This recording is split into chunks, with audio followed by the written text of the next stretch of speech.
ओम भोः ओम भवः ओम स्वः ओम महः ओम जनः ओम नभः भवे मुहूर्ते महाविश्वराज्ञया प्रवर्तमानस्य अद्य ब्रह्मणः द्विजपराधे श्वेतवराह कल्पे महादेवाय नमः ज्येष्ठाय नमः श्रेष्ठाय नमः रुद्राय नमः नमो वराय नमो बलप्रमथनाय नमः सर्वभूत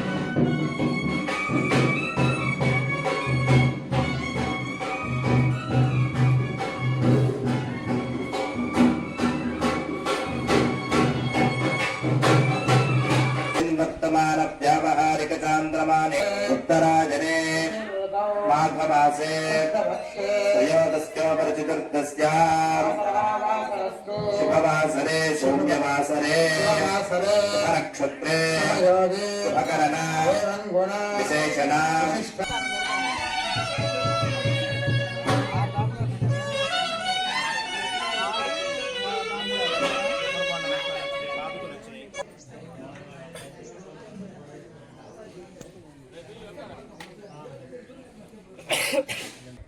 మొత్తం ఆయనే కదా. అలాగా ఈ మూడు కూడా ఆయనేనయ్యా. అఖిలాండ కోటి బ్రహ్మాండ నాయక ఆది మధ్యాంతరహిత సచిదానంద స్వరూప సకల సురాసుర మణిమకుట మణిరంజిత చరణారవింద విబలాయ శ్రీ మల్లేశ్వర నామధే చేసే పూజలు పునస్కారాలన్నీ ఆమె కోసం కాదు పాపం. నేను వీళ్ళు అంటుంటా కానీ ఒకసారి మగవాళ్ళ విషయంలో నేను స్త్రీలనే సమర్థిస్తుంటా. వాళ్ళు వ్రతాలు చేయని, ఉపవాసాలు చేయని, భజనలు చేయని, పూజలు చేయని అన్ని ఇంట్లో మగవాళ్ళ కోసం, తన మాంగళ్యం కోసం. ఒక్కోసారి వాళ్ళు సహకరించరు. నువ్వు భక్తి ఎక్కువైంది, ఎప్పుడు గుడేనా ఇంట్లో అన్నం ఉండి అయ్యండి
परिधीयानथेन रक्षोहामित्रागुम् अपमानमानः गाभ्यान्वनः सम्भूतम् ॐ मूर्ते नमः नासिकाय नमः ॐ ललाटाय नमः ॐ मुखाय नमः कण्ठाय नमः ॐ हृदयाय नमः गायत्री छन्दः गायत्री प्रकारफलविद्यर्थे गायत्री ध्याने विनियोगः स्वाध्याय